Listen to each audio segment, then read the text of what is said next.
اهدنا الصراط المستقيم. السلام عليكم ورحمة الله وبركاته.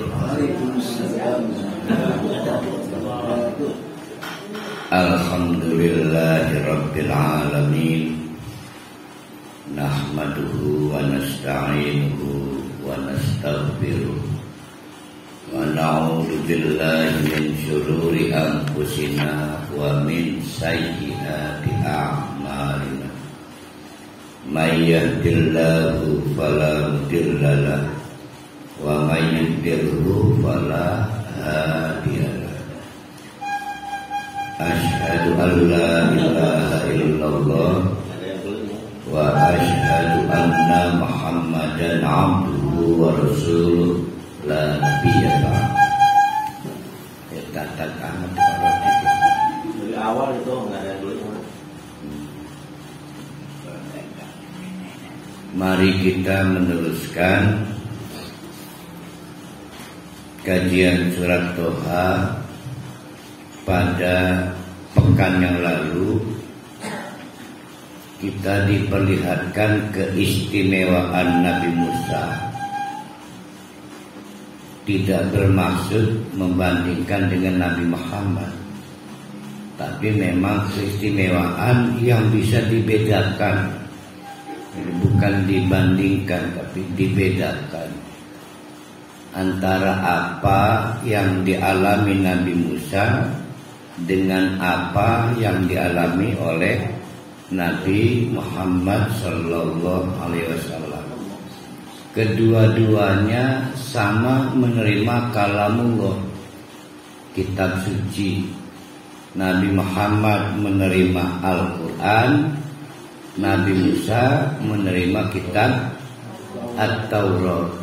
Yang membedakan dan itu membuat istimewa Nabi Musa.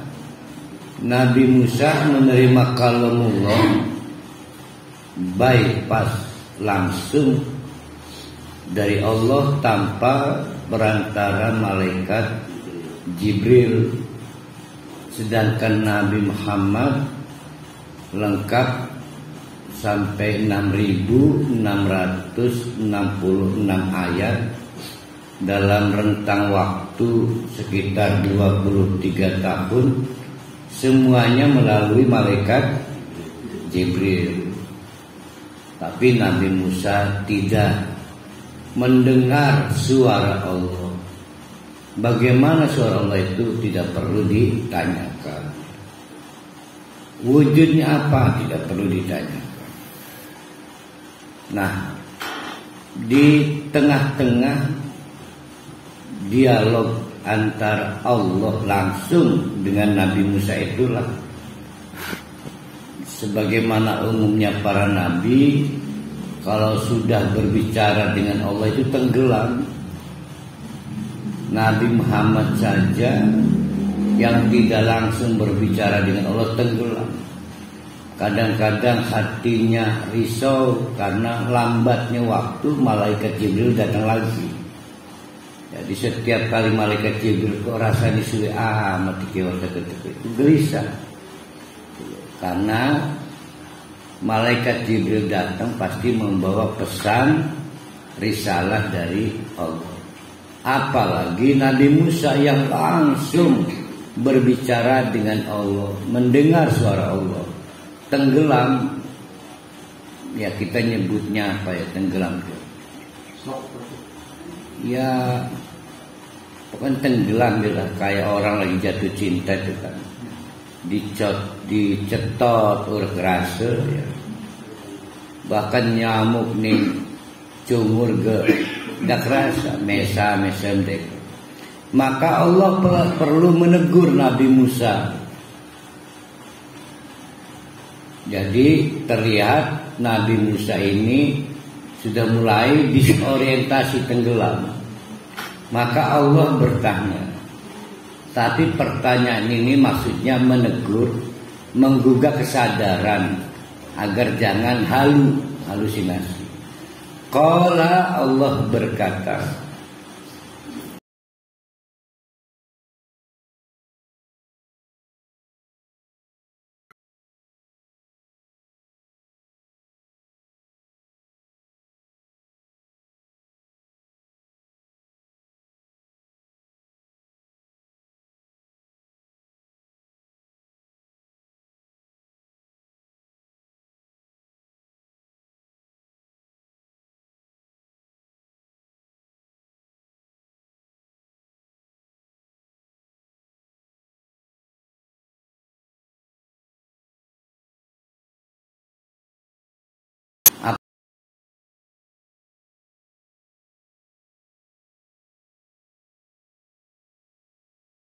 fungsi dari alat itu apa kan tidak, karena Allah Maha tahu.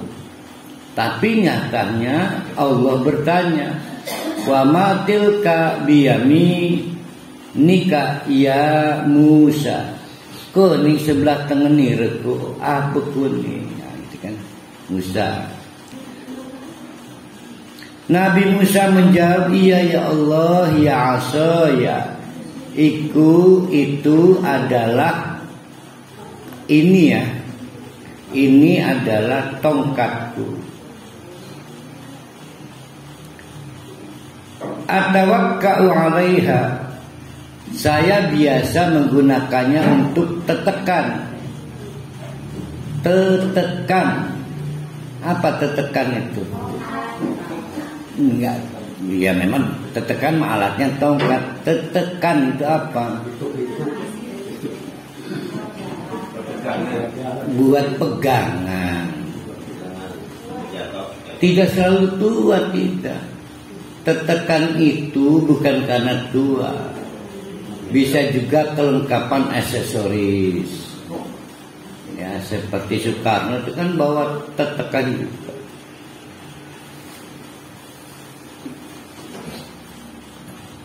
Wa ahusyu biha ala ghanami. Dan aku ahus itu pernah nggak lihat orang nyabeti pohonan pakai tongkat, itu namanya apa?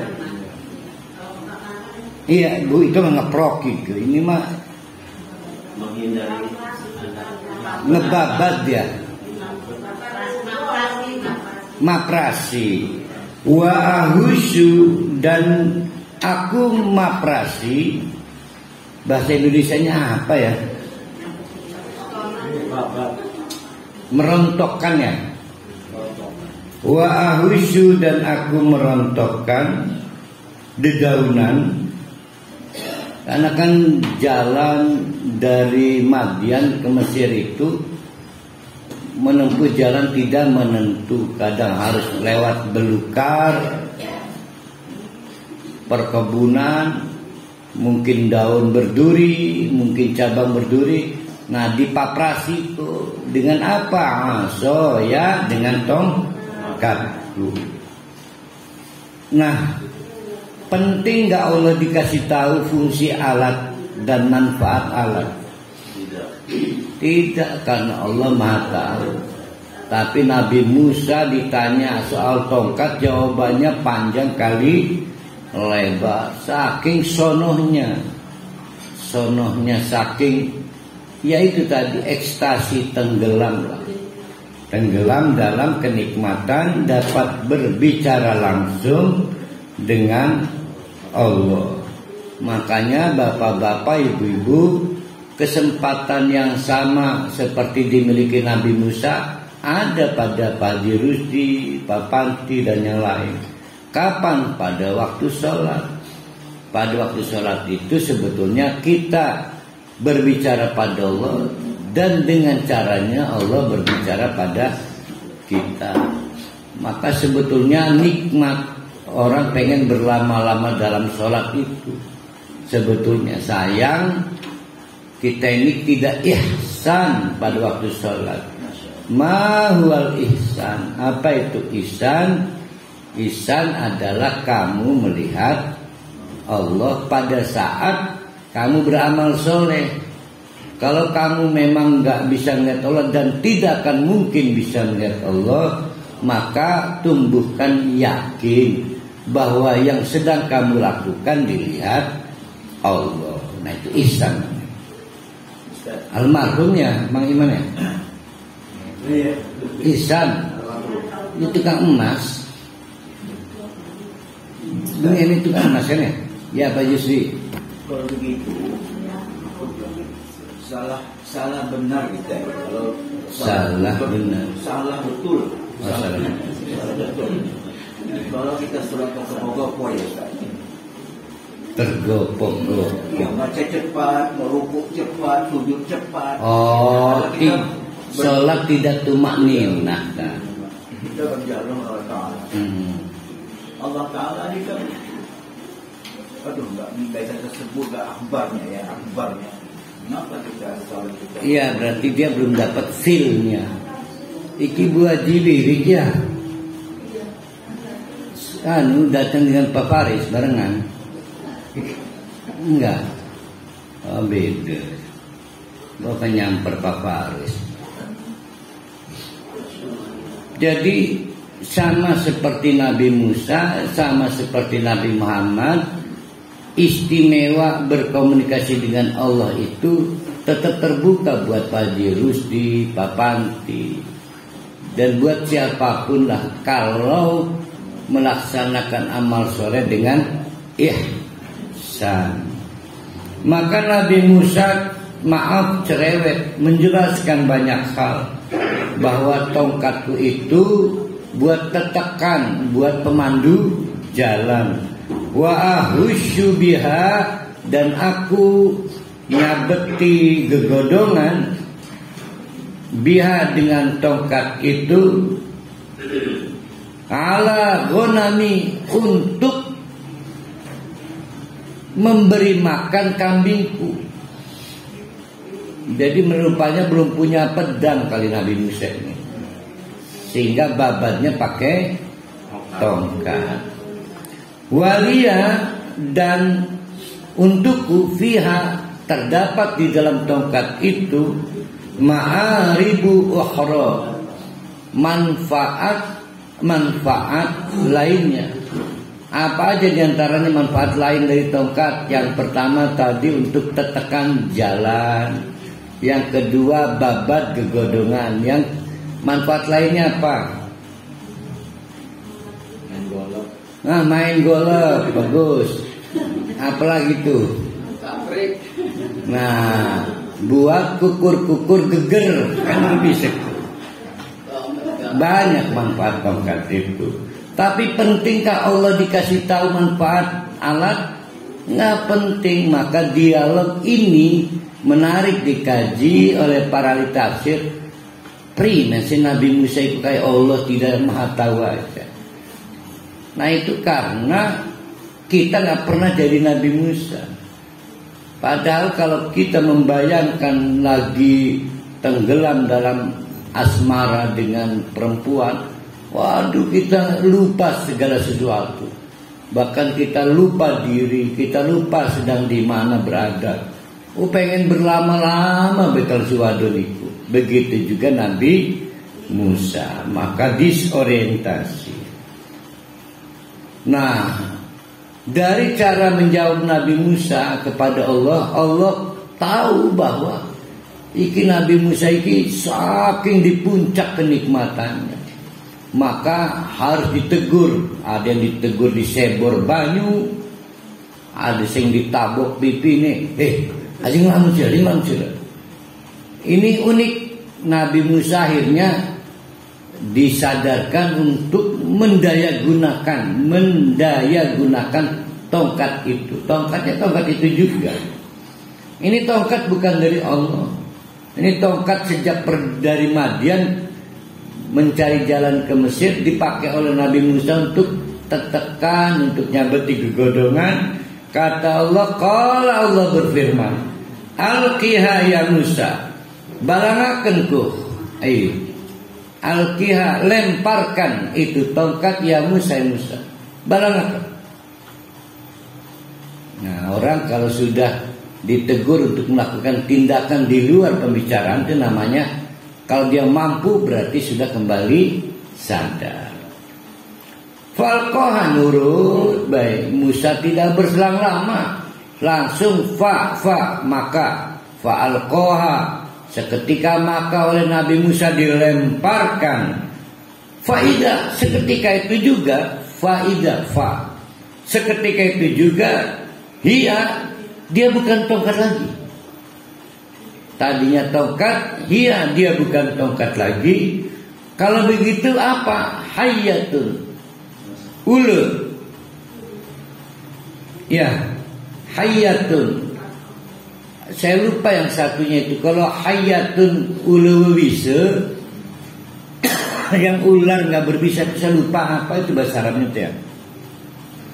Jadi di bahasa Arab itu dibedakan ular berbisa dan ular tidak berbisa. Yang berbisa itu hayyatun. Begitu dilempar hayyatun, jadi ular berbisa. Nabi Musa kenal ini ular berbahaya ini. Ular berbisa, bahkan tas'a yang bergerak liar. Maka kode-kode Nabi Musa yang semula tongkat, faedah seketika berubah menjadi hayyatun tas'a. Bukan yang dipikirkan Nabi Musa, bukan kok bisa tongkat jadi ular, bukan. Ngadepi ular berbisa yang apa disebutnya, ke kanan ke kiri disebutnya apa itu? Iya. Berbahaya. Iya, gerakan zigzag melatihan uji sin. Pokoknya liar dia ya. Yang pakai kata liar selain ular apa lagi? Susu kuda liar. Kala melihat Nabi Musa keweden-weden, ingat keweden-weden pada ular berbisanya, bukan kok tongkat bisa jadi ular, enggak. Maka kuda ambil lagi. Mayo enggak mau, dia udah jadi ular kok. Ambil lagi itu tongkat.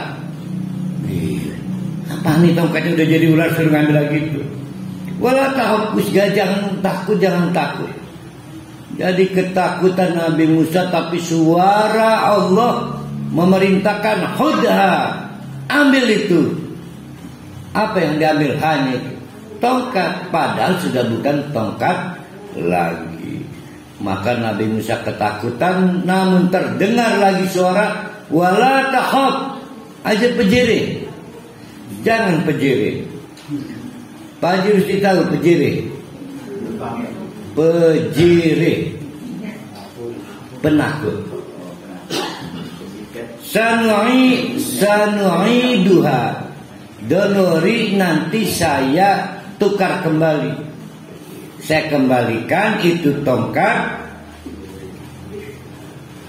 Bukan yang ular. Ular itu akan kami kembalikan sirataha seperti semula. Al-ula yang pada waktu awal-awalnya apa? Tongkat. Akhirnya diambil nesen Nabi Musa, karena ular yang liar bergerak-gerak itu begitu dijukut, benar yang dipegang adalah tongkat. Jadi yang hebat siapa dan apa nih? Yang hebat Allah. Tongkatnya enggak sakti. Kalau ada di antara kita memuja-muja ini tongkat Nabi Musa, wah itu udah musyrik karena meniadakan Allah. Yang paling hebat mujarab bukan tongkatnya Nabi Musa, tongkat Ali Madura, obat lelaki perkasa, jamu tongkat Ali. Kalau saya terbayang Ustaz Nasihin, Ustaz. Nah, Ustaz Nasihin itu tukang-tukang santet itu hancur dibuatnya dengan kalimat la ilaha illallah itu. Si Ustaz ini mendayagunakan kalimat la ilaha illallah untuk menghabisi dukun-dukun. Iya, tukang santet. Pengen belajar saya jadi. Di mana tinggal itu? Itu saya tengok di HP, Ustaz. Oh, di HP. Ada di HP berarti. YouTube, Ustaz. Tukang santet ini kan kerjanya kan menganiaya manusia, Ustaz. Ini dengan kalimat la ilaha illallah, hancur tukang santet. Di YouTube ya.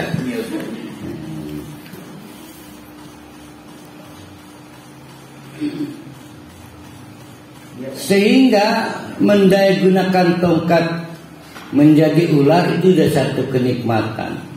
Itulah mukjizat dari Allah. Mukjizat berarti alat untuk melemahkan pihak lain. mukjizat, alat untuk melemahkan pihak lain. Instrumennya, alat bantunya berupa tongkat. Sekarang yang berikutnya, mulai nih Nabi Musa terkagum-kagum pada Allah. Ingat, terkagum-kagum pada Allah. Yang kedua, wadmum, lan cepitlah. Cepit apa ya? Gapit, kempit.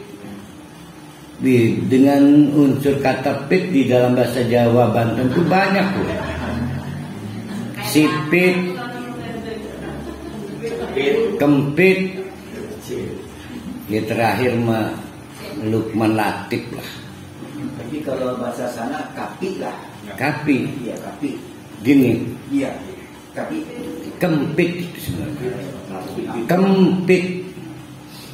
Ini ada harus diperbaiki ya, karena mungkin bayangan kita memasuk kantong ya. Wadmum, dan kepitlah yadaka, tanganmu, maksudnya tangan kanan ya, ila janahika, ke sayapmu, janahik, sayap. Masih ingat yang sama dengan ini? Wahfid janahaka, kalau lagi ke orang tua turunkan sayap kesombongan. Nah ini juga kepitlah tanganmu di sayapmu. Nah sayap kita mana? Nah ini nih. Jadi dari apa ini? Tulang ruas bahu sampai jeriji itu disebut janahik. Tepatnya maaf kelek. Sehingga janahik ini maksudnya kekelek.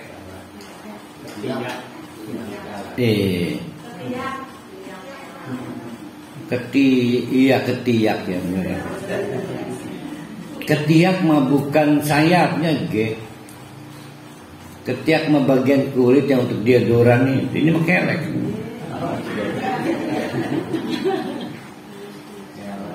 Maka tangan kanannya, berarti tangan kanan diletakkan di ketiak sebelah mana? Kiri.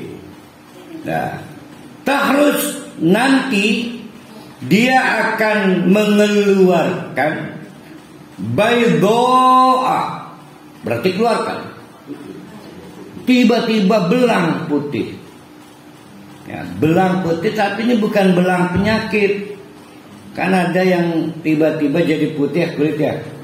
Wong pontang je putih belum kali membelang. Ya. Baydoa, putih belang. Dikarenakan min ghairi su'in, yang bukan penyakit. Tuh ya. Putih belang min ghairi su'in, yang bukan penyakit. Berarti penyakit belang putih zaman Nabi Musa sudah ada.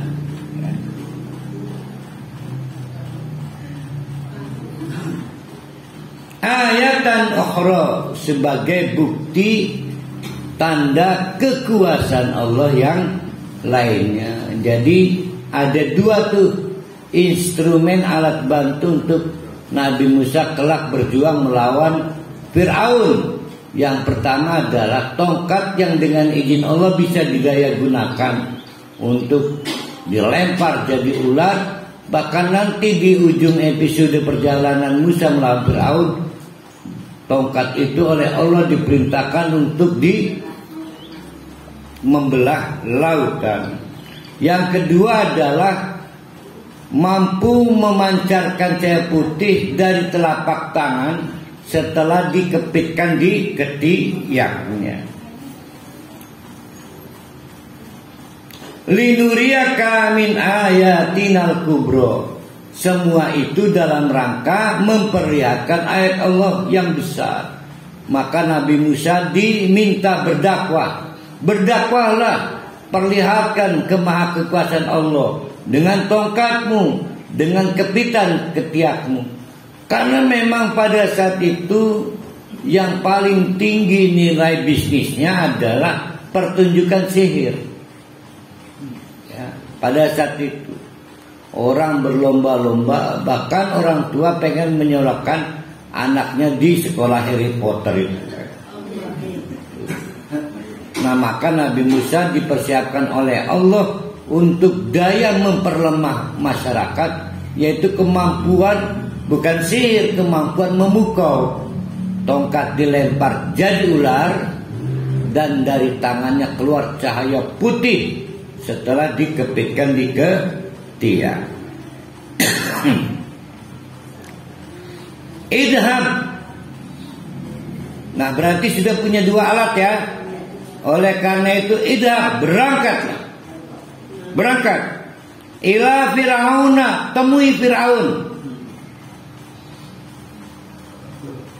Innahu tagha, karena Fir'aun sudah berubah jadi togut. Togut itu tagha.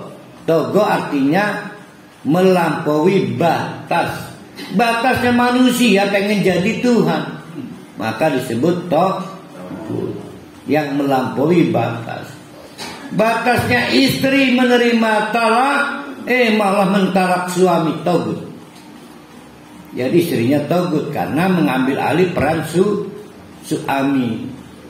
Udah tahu anak angkat dikasihani oleh ibu angkat, giliran udah besar ngusir ibu angkatnya.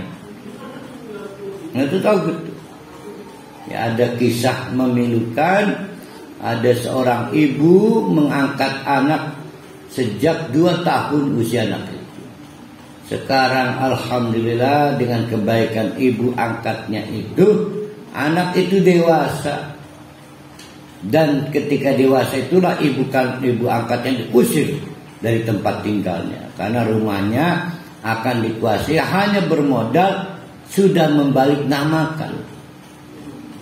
Waktu sekarang geger. Kok aneh yang memakai konon ya? Kok ada gitu orang kayak gitu? Ya biasa, banyak. Idza bila Fir'auna innahu tagha. Berangkatlah temui Fir'aun, innahu tagha, karena Fir'aun sudah melampaui batas. Maka sejak ayat 20 berapa? 5 dan seterusnya ini akan mendeskripsikan doa Nabi Musa atau permintaan Nabi Musa. Kita ulangi. Allah melengkapi Nabi Musa untuk instrumen alat bantu dakwah dengan 2 mukjizat. Tapi Nabi Musa merasa perlu juga meminta kelengkapan instrumen. Maka doa-doa berikut ini adalah doa permintaan Nabi Musa karena ingin sukses dalam berdakwah. Di mana menurut Nabi Musa 1, 2, 3, 4 perlu dimiliki. Apa saja itu? Qala. Maka Nabi Musa berdoa. Apa doanya? Rabbi, Tuhanku. Alhamdulillah. Kok sikimu warna abang? Hah? Oh, Fanta.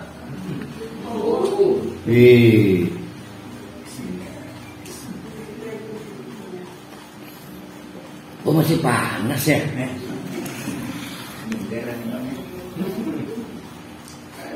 Alhamdulillah. Rabbi, Tuhanku, isyrah, jembarkan, luaskan, longgarkan, supaya tidak sempit lagi, supaya tidak sumpak lagi. Rabbi, Tuhanku, isyrah, longgarkan, jembarkan, luaskan. Apa yang dilonggarkan, apa yang dijembarkan? Li, untukku, sodri, dada. Kok tidak Rabbis rohli qalbi? Kok tidak Rabbis rohli qalbi? Tapi di sini Rabbis rohli sadri. Karena dada adalah ruang hati, kapsul yang di dalamnya berisi hati. Kalau si kapsul itu penyek, gepeng, maka hatinya ikut menyempit, gepeng. Jadi dada menentukan isi di dalamnya. Di dalam dada itu ada hati. Kalau dadanya menyempit, hatinya sempit, kecil. Hati ini lebar, melihat Allah dengan seluruh alam rayanya. Tapi hati di orang yang dadanya sempit, maka jadi gelap mata. Orang menjadi berani karena hatinya kuat. Orang menjadi royal, dermawan karena hatinya tidak pelit. Orang jadi penakut itu karena hatinya sempit. Nah, hati sempit lebar ditentukan oleh lebar dan tidak lebarnya dada. Ya, dada inilah yang membuat kondisi hati itu berkualitas. Memang kita punya dada, ini dada. Ada ruasnya apa nih? 3 ya. Kebetulan kesamaan nama, bahwa ini dada, bahwa ada hati, enak hati ini. Ya. Tapi yang dimaksud dada di sini bukan ini. Walaupun di sini juga tidak dapat dilihat oleh kita. Ya, dada, di dalam dada ada hati. Betul, dalam diri kita ada hati, tapi bukan itu yang dimaksud. Jadi pertama, Nabi Musa meminta kepada Allah dibukakan dadanya agar hatinya menjadi besar, hatinya menjadi lebar. Maka Nabi Musa berdoa, Rabbi shrahli sadri. Yang kedua, minta dibantu lancar dalam segala perkara. Maka kata Nabi Musa, plus ya Allah, plus wa yassirli amri, dan buat mudah, jangan dibuat sulit amri, perkaraku. Karena Fir'aun sendiri ini sudah terkenal, ini nyapa tirannya udah terkenal. Tapi kalau ditambahin lagi kesulitan logistik, waktu ngos-ngosan ngadepi Fir'aun aja udah engap, ini ditambah lagi banyak rintangan. Maka kata Nabi Musa, wa yassirli amri. Pengertian wa yassirli amri itu begini. Kalau perjalanan 600 km itu ditempuh dengan 100 km per jam, kan butuh waktu 6 jam doang kan. Maka wa yassirli amri 6 jam kesuwen Allah 3 jam. Ya. Jadi itu disebut wa yassirli amri. Wa yassirli amri tidak meniadakan syariat, enggak, tapi membuat istimewa pada saat mencapai syariat itu. Itu wa yassirli amri. Sementara ahli-ahli sihir yang biasa manggung di Mesir, diundang oleh raja, oleh orang-orang kaya, itu mereka alumni perguruan tinggi sihir. Maka Nabi Musa harus ikut paket C, paket B supaya punya kemampuan sama. Ya Allah, wa yassirli amri, buat saya diperpantas untuk menerima milladunka yang serba laduni. Ya, kalau butuh uang 10 miliar dengan cara dagangnya Bu Salma bisa sampai mati dulu kekumpul itu. Wa yassirli amri, Allah cukup seminggu dagang boleh 10 miliar. Milladunka, bypass laduni darimu. Itu wa yassirli Amri ya. Jadi Yasir li Amri tetap dagang, tetap belajar, tetap usaha, tetapi hasilnya di luar ekspektasi.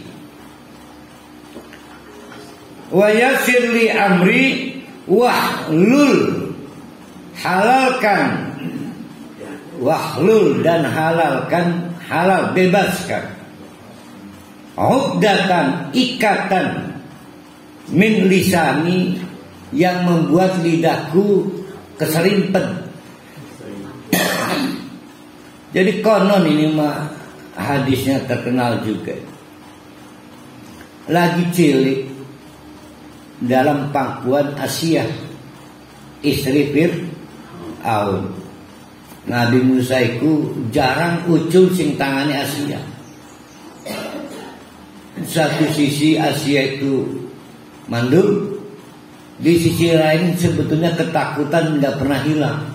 Kenapa? Karena pada saat itu ada kebijakan genosid untuk kaum lelaki, sedangkan Musa kan lana, maka jarang lepas digendong. Baik. Nah, tidak dapat dipungkiri Fir'aun juga ngincer Musa, seperti anak-anak Israel lainnya, lamun lanang kudu dipateni, dibunuh. Nah, tanpa diduga satu saat Fir'aun menyapa istrinya, mungkin dicolek lah apalah, karena memang rabi ini kan itu ya. Lagi enak-enak mekonon didengulakan itu, endas ayah angkatnya itu Fir'aun, bahkan jenggotnya dijambak. Berarti Fir'aun punya jenggot yang mudah dijambak. Panjang apa enggak? Panjang, karena mudah dijambak. Kaget marah. Seumur urip sebagai Fir'aun baru kali ini. Nah ini saya curiga ini. Berarti Fir'aun udah pernah cukur. Kita tuh udah ada, nggak pernah cukur, tandanya merasa tersinggung dijambak itu. Kalau kita cukur kan didengulakan, dijambak, kudu nurut baik.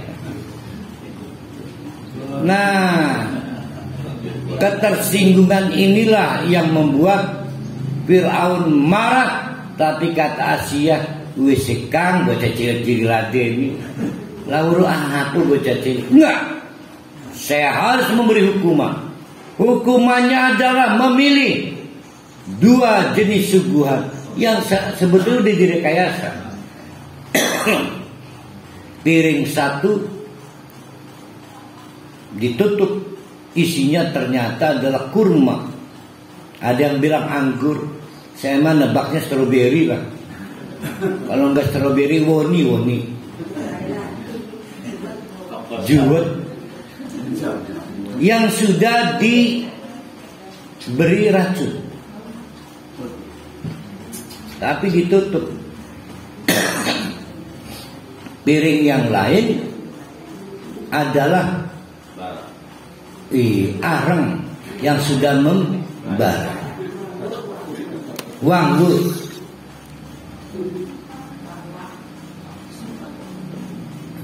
Ikis enggak akan bermasalah ini minuman,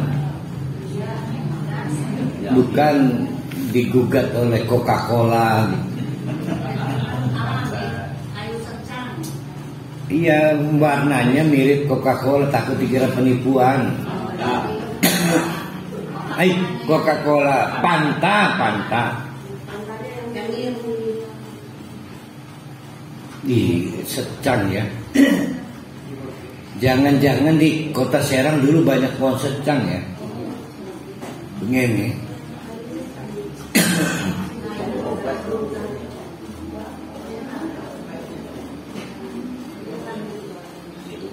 Asia tidak berdaya. Walaupun Asia tahu kedengkian suaminya pada anak angkatnya, tidak berdaya kecuali memohon perlindungan kepada Allah untuk anak angkatnya yang sangat disayang. Demikianlah akhirnya 2 piring disodorkan.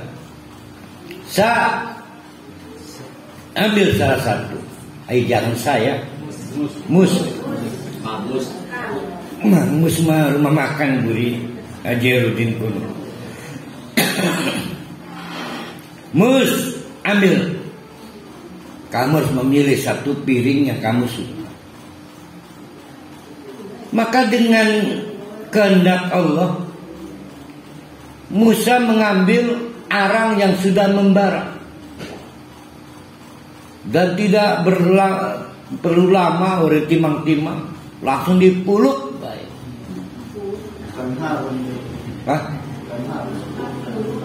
Musa dipuluk yang akhirnya secara syariat, ingat secara syariat, tidak sakti Nabi itu. Nabi Muhammad dibaduk getir, dan Musa akhirnya mendapatkan resikonya. Maka lidahnya menjadi kelu sembilu yang dulu biarlah berlalu. Berarti lagu apa kan ya? Aku manusia bukan hewan ya. Inilah yang menyebabkan Nabi Musa punya cacat lidah, sehingga kaku. Uqdatan itu akidah, simpul, ikatan, terikat, sehingga R tidak sempurna R, M tidak sempurna M, semuanya. Sehingga lamun wong ngomong kelan Musa perlu waktu lama untuk menentukan. Iki ngomong apa gini aja. Saya kurang tahu persis. Saya punya siapa orang kaya di Pontianak kan siapa Haji Muntibi. Apakah kayak seperti itu? Wallahu a'lam.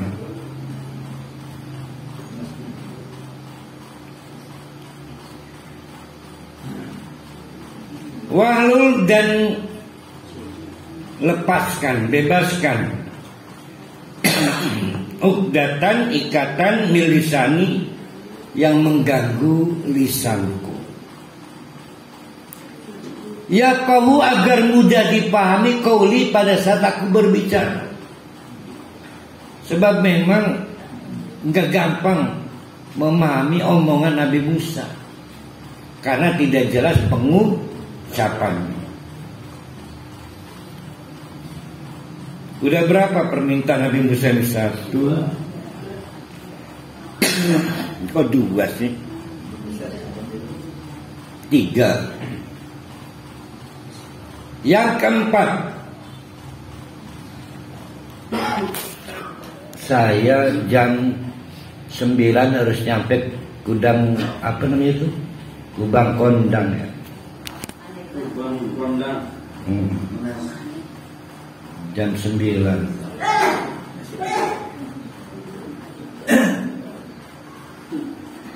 Iya, begini papan tirangkin. Durung ditukar bae mal ya, musaf ya. Nih, waj'al li waziron. Andai kata pun lidahnya itu maaf dilepaskan dari keluhnya, tetap Nabi Musa menyadari dia punya keterbatasan dalam hal diplomasi. Ya. Maka kata Nabi Musa, waj'al, bikinkan untukku, jadikan untukku waziron, seorang wakil Nabi yang kita kenal namanya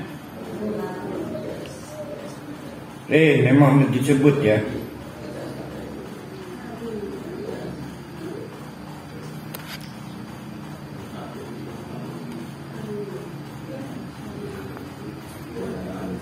Waziron, wazir, pembantu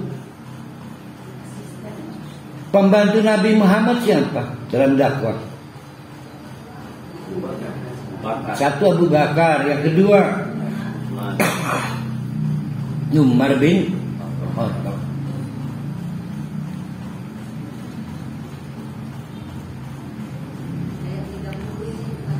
Tapi Nabi Musa juga punya pembantu namanya Harun. Pembantu yang diambil dari keluarga besarnya.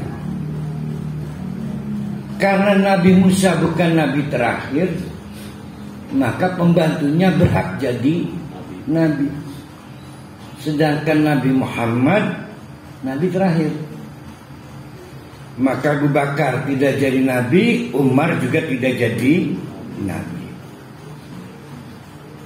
Waj'alni, dan jadikanlah untukku waziran, seorang pembantu, min ahli, dari unsur keluargaku, yaitu Haruna, bernama Harun, akhi, yang tidak lain adalah saudaraku sendiri.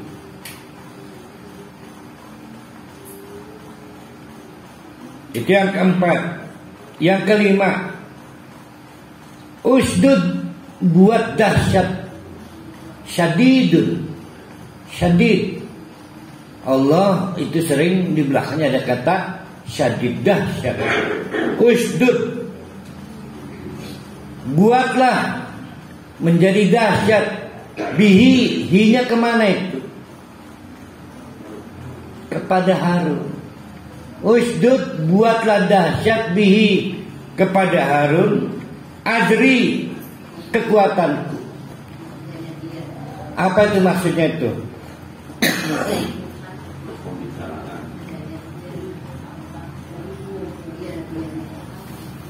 Dengan melantik Harun jadi nabi, maka kekuatan Musa menjadi dahsyat.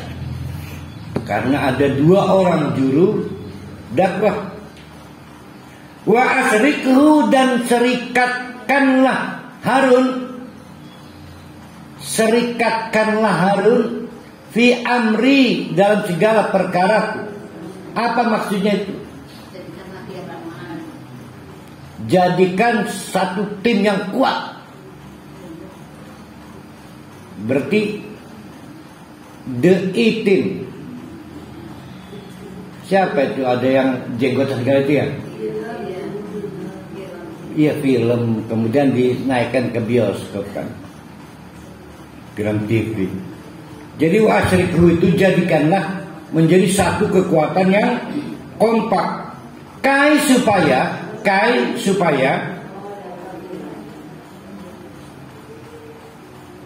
nusabbihaka kasiron.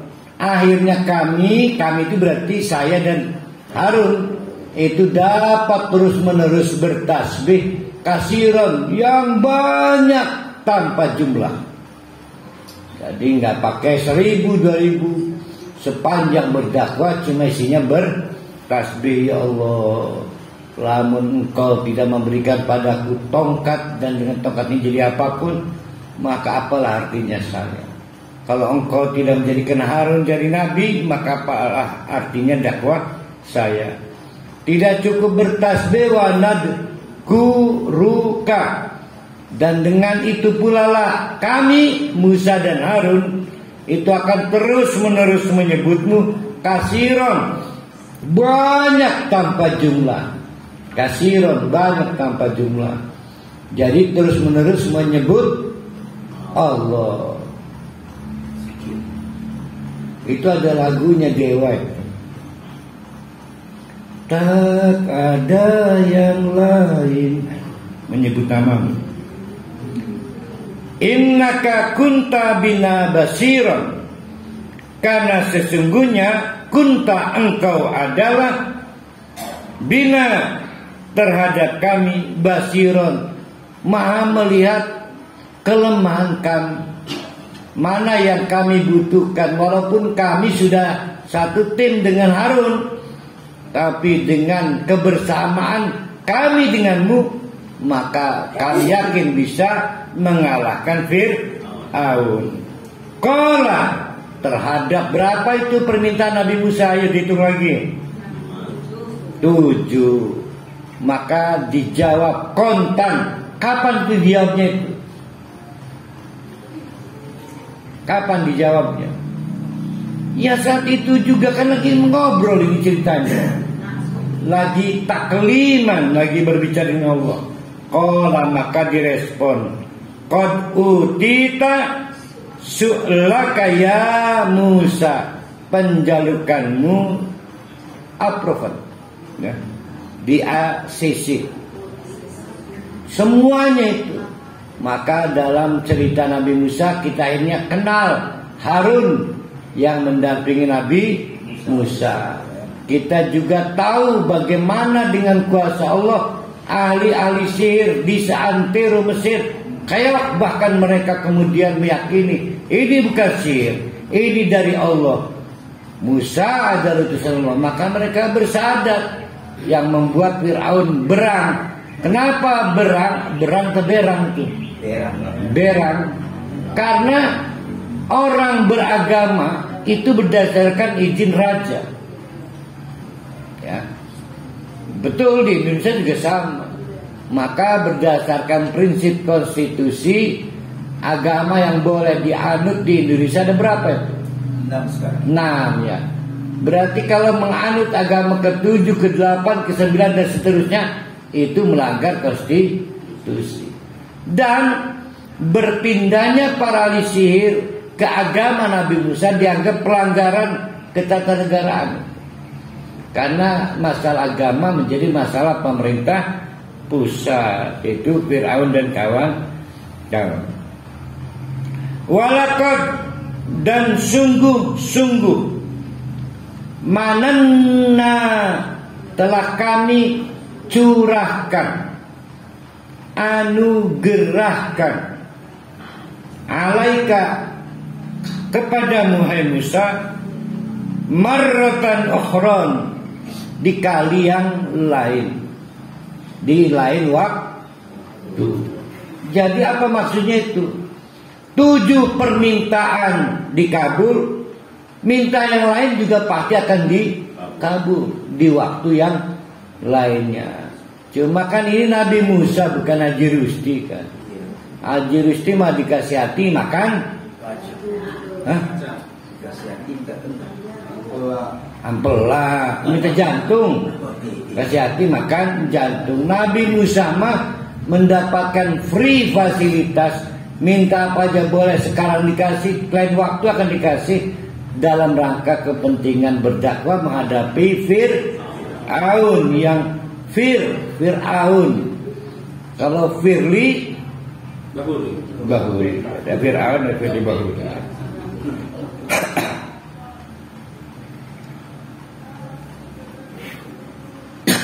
Ini naik berapa ini? Yang 8.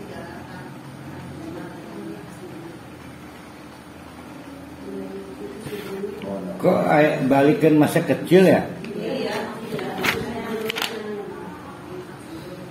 Balik lagi masa kecil. Nah, kita nikmatin dulu nih ya. Id Muhammad, ingat-ingat, jangan dicoba-coba dilupakan.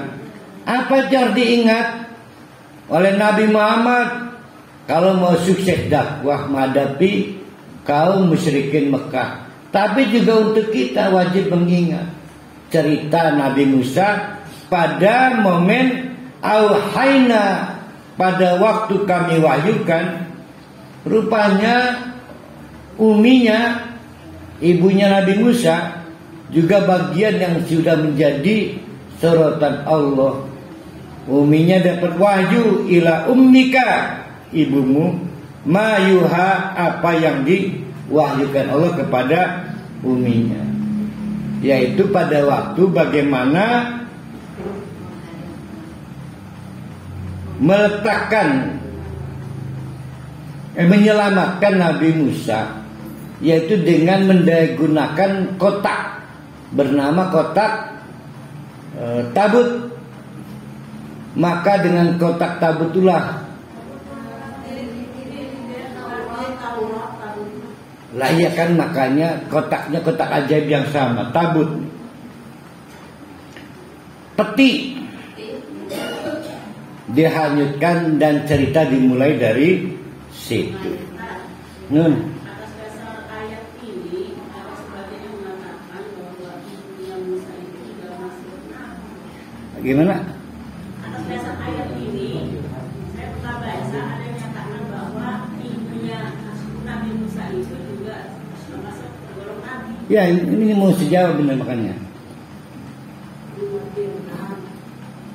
Apakah dengan auhayna uminya itu Nabi? Ada kaidah di dalam Ahlussunnah wal Jamaah bahwa Nabi itu rajulun, berjenis kelamin lelaki. Jadi ada kaidah di Ahlussunnah wal Jamaah bahwa the prophet Nabi itu harus berjenis kelamin lelaki. Nah, sehingga tentang fakta bahwa uminya atau ibunya Nabi Musa itu menerima fasilitas wahyu itu dianulir. Lalu maksudnya apa? Sama dengan Siti Maryam, ibu-ibu yang hebat kan, bahkan sama dengan yang lainnya. Namanya wahyu-wahyu juga.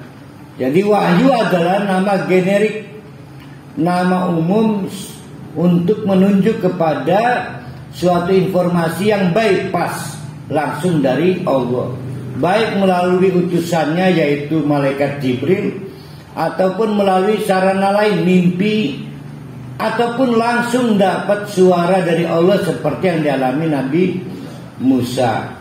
Nah, baik langsung ataupun tidak langsung, sehingga melalui malaikat Jibril atau melalui wahyu, nama umumnya melalui mimpi, nama umumnya wahyu. Ketika kita dapatkan dari mimpi, maka wahyu itu berubah menjadi ilham. Seperti yang dialami saya, Bu Haja Unena dan yang lainnya. Dalam mimpi kita dapat informasi, ya kan, dari mimpi itu. Walaupun dibingkai dalam cerita, tapi kan informasi. Nah, informasi inilah yang disebut dengan wahyu. Wahyu adalah informasi yang cara transmisinya sangat cepat. Sangat cepat.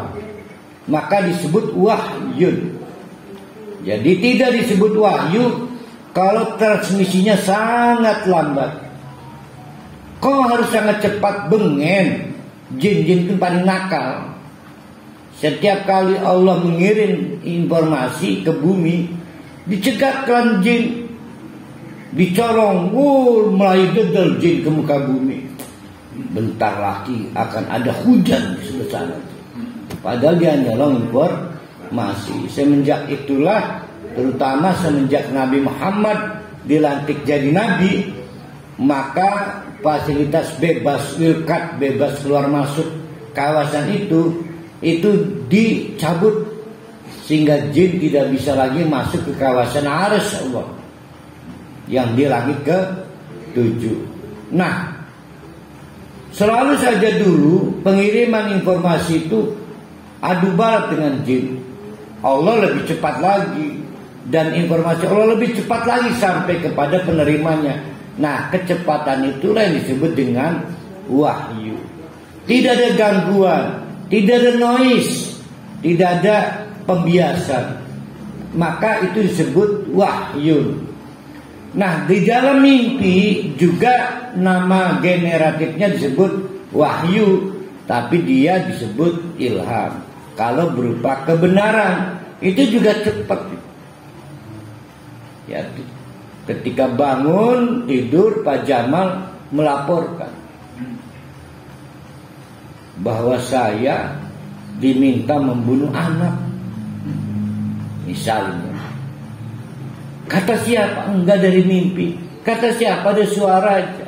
Nah, itu wahyu. Wallahu a'lam bishawab. Jadi ada perdebatan, bahkan bukan hanya ibunya Nabi Musa, juga Siti Maryam, manusia wanita-wanita hebat. Apakah itu nabi atau bukan? Jawabannya, secara akidah Ahlus Sunnah wal Jamaah tidak masuk kategori nabi, karena nabi itu harus berjenis kelamin laki. Nah, ini keuntungan untuk kaum perempuan, karena jadi nabi itu nggak enak, berat. Untung aja berjenis kelamin perempuan. Tugasnya hanya ada 2. Pertama ngurus suami, yang kedua ngurus suami. Hanya 2. Ada yang versi 3 juga.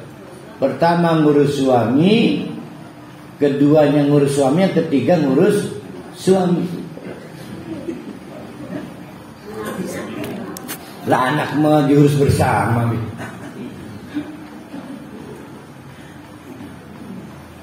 Anik difihi. Apa isi wahyunya? Isi wahyunya adalah perintah kepada seorang ibu yang sedang gelisah. Terdengar seperti pasukan dari Fir'aun hendak merebut bayinya. Maka wahyunya adalah anik difihi, agar si bayi yang belum punya nama itu diletakkan oleh ibunya fitabuti, di dalam kotak atau peti. Ada yang disebut dengan peti, ada yang memang menganggap peti itu bernama peti tabut. Faqdifihi, nurut, hatinya bersih sehingga tidak membantah, karena diyakini ini adalah wahyu dari Allah. Maka dihanyutkanlah mengikuti al-yam. Al-yam itu aliran lebar banget sungai, ya. Namanya sungai Nil, ya.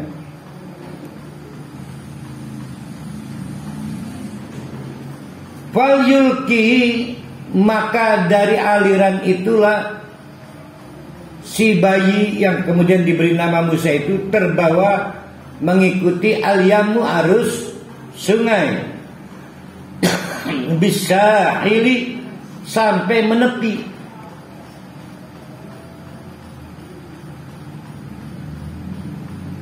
Rupanya sungai ini terhubung dengan kawasan keraton. Saya membayangkan dari Pengindelan itu dari Keramat, ya. Itu kan ada semacam sungai buatan masuk ke Keraton Putri, kan. Jadi bukan pipa membawa air, sungainya masuk keraton. Baik untuk kepentingan estetika maupun kepentingan pengairan di kawasan Keraton Kesultanan Banten. Seperti itulah. Maka sungai ini lebar, sungai Nil itu gak di seberanginya kecuali dengan bantuan Allah. Nah, rupanya walaupun lebar, tetap kotak peti bernama tabut itu oleh Allah didesain melipir bani kininya ke pinggirnya itu. Tahu kan kalau ada benda melipir, jadi bukan begini-begini, ada kartunnya muntah-muntah, enggak, dibikin nyaman oleh Allah, kintir sehingga tidak jauh dari tepian, ya. Sehingga menyebabkan nyampe ke kawasan keraton. Begitu di kawasan keraton, jadi gini nih, ini sungai. Sungai itu begitu masuk ke keraton kebelah. Ada yang untuk sumber daya air baik keraton, langsung masuk ke tempat pemandian kayak kolam renang lah. Dan ibu atau istri Fir'aun sedang mandi bersama pembantu-pembantunya ketika peti kotak itu yang membawa Nabi Musa nyampe. Maka yahudu, diambil kotak,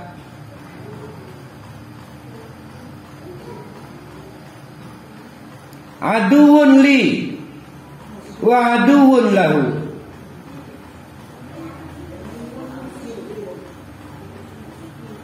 Musuh untukku, musuh untuk dia.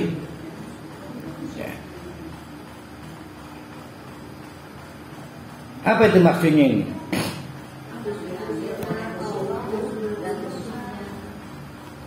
Jadi sudah bisa ditebak ini Israel. Kata Fir'aun ini Israel. Tapi istrinya merayu terus pada Fir'aun. Siapa tahu bermanfaat jadi tenaga kerja. Tetap sampai kapan pun musuh. Tapi apa daya istrinya merengek. Ya. Fir'aun ini sekejam-kejamnya Fir'aun ternyata nggak berkutik menghadapi istrinya. Yang hebat siapa nih? Yang hebat Fir'aun bisa dapat istri kayak Asia. Maka Allah membangun rahasianya. Ini menarik. Wa alqaitu 'alaika mahabbatan minni. Maka aku curahkan mahabbah, pengasihan. Dukun itu kadang-kadang ngasih enda dikerunyani. Mahabbah. Dan itu alami. Kalau mahabbah dari dukun temporary, permanen ya tadi. Kalau kita modalnya maharnya itu 5 juta, insya Allah 3 bulan disayang tante-tante. Namanya pengasihan. Tapi Nabi Musa itu diinjeksi oleh Allah pengasihan, mahabbah.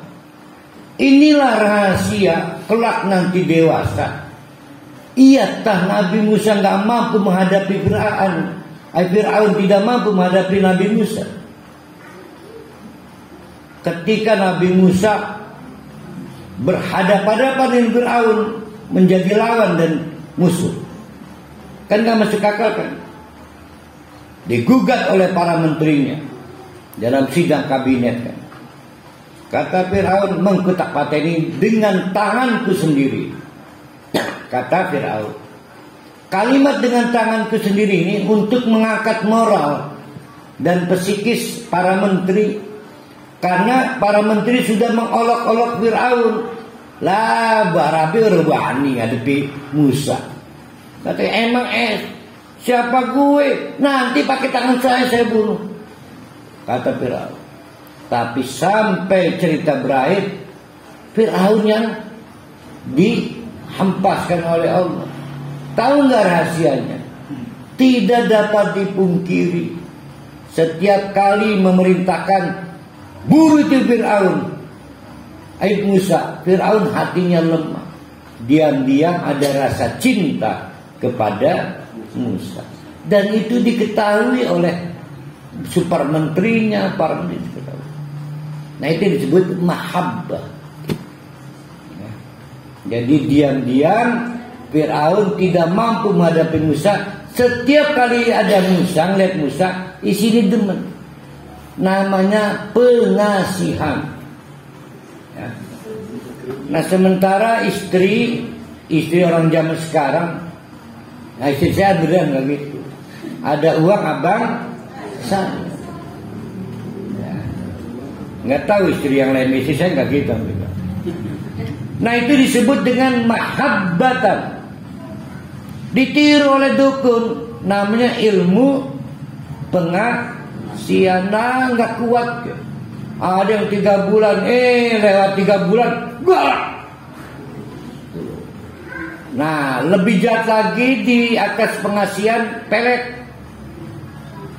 Ketahuilah oleh bapak-bapak, ibu-ibu, tidak permanen, temporary. Ada anak kita perempuan tergila-gila dengan anak tatoan. Oh, disembur, diruqyah, waras-waras. Amati terus, aja mati. Dia ada berhentinya. Kecuali si Orang yang memelet itu datang ke dukun lagi minta upgrade, bayar lagi mahal, upgrade lagi. Tapi ada jedanya. Jadi cinta seseorang yang dibikin mahabbah oleh dukun tidak seperti dibikin mahabbah oleh Allah. Makanya anak-anak muda di zaman Nabi rupanya kesulitan menikah karena maharnya gede, sehingga para pemuda dari keluarga ekonomi kalangan bawah ini kesulitan menikah. Pilihannya tinggal satu, jangan berharap menikahi wanita idaman. Yang penting wadon beres. Maka kata pemuda, lah iya nikah Nabi, namun kita nyuruh demen, wa nahnu nuhabbibukum. Nah itu ceritanya. Don't worry. Enjutan koalisi redemen yang membuat mahabbah itu Allah. Nah itu ceritanya tuh. Maka orang-orang tua kita dulu dikawin paksakan dalam eufemisme perjodohan kan, dijodohkan. Sebetulnya mah kita dapat cerita, mungkin ayah kita sebenarnya nggak happy dengan mamanya, tapi nyatanya udah pegat-pegat sampai mati pun. Wa nahnu nuhabbibukum. Sementara di kalangan kita yang demenan bertahun-tahun pegat-pegat juga. Pada waktu demenan dulu pernah pegat. Pegat itu bercerai. Kemarin ada artis nangis-nangis di medsos, menyesal memutuskan mau dinikahin oleh seorang lelaki yang baru dikenalnya 3 bulan. Berarti ada premis dari si perempuan ini bahwa kualitas pernikahannya itu buruk karena waktu perkenalannya pendek. Salah. Yang membangun cinta itu namanya mahabbah wa nahnu nuhabbibukum. Begitu juga dalam kasus Fir'aun nggak berkutik ngadepi Musa. Walitusna'a ala aini, dan supaya mendapatkan hak asuh di dalam pengawasan Allah. Jadi memang Allah itu latif ya. Kebayang enggak kalau Nabi Musa diasuh ibunya, di fasilitas ibunya, kaum terjajah kan pasti kuru, aking, jendel karena nutrisi yang kurang. Tapi dengan dititipkan diasuh di keluarga keraton kan, nutrisi bagus, badan bagus, EQ bagus. Maka kita mendapati Nabi Musa ada yang menceritakan badannya besar, di atas rata-rata. Cuma kalau ngomong gak dipahami karena terikat lidahnya. Nah saya mohon maaf, kita akhiri dulu sampai ayat